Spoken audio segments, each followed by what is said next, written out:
Have you ever wondered why school districts, even those in close proximity, can have such dramatically different resources and facilities?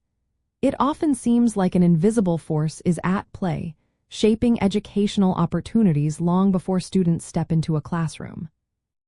The direct answer is that housing segregation leads to school funding disparities primarily because public schools in the United States are heavily funded by local property taxes. When neighborhoods are segregated by income and race, property values in those areas diverge significantly, creating a direct and powerful link to the financial resources available for local schools. The core mechanism behind this disparity lies in the funding structure. Wealthier communities, often historically shaped by discriminatory housing policies like redlining and restrictive covenants, have higher property values. This robust property tax base allows their school districts to collect more revenue per student, even with lower tax rates. Conversely, communities with lower property values, often due to a history of disinvestment and systemic segregation, generate less tax revenue for their schools. This unequal distribution of local wealth means that schools in affluent areas can afford better facilities, more experienced teachers, smaller class sizes, and a wider array of programs, while schools in under-resourced areas struggle to provide basic necessities. This is not just about individual choices, it is about entrenched systemic structures.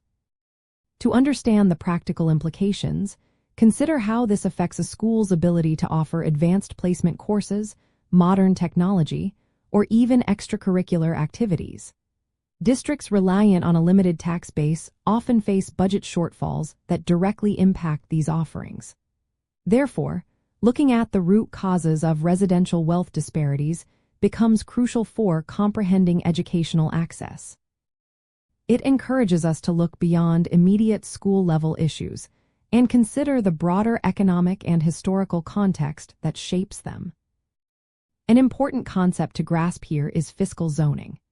This practice involves local governments using zoning ordinances to control the types of housing allowed in an area, often favoring larger, more expensive homes. While seemingly neutral, fiscal zoning implicitly or explicitly ensures that certain areas remain exclusive, thereby concentrating wealth and a strong tax base for local services, including schools. This perpetuates a cycle where affluent districts can maintain their high funding levels, while lower-income districts struggle to attract the development that would boost their property values and, consequently, their school budgets.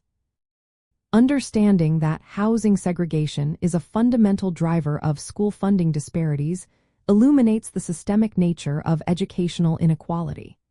It highlights why efforts to achieve educational equity must often extend beyond school walls, addressing the historical and ongoing economic and residential divisions in our communities. By recognizing this powerful connection, we gain a clearer picture of the challenges and the pathways toward creating truly equitable learning environments for all students.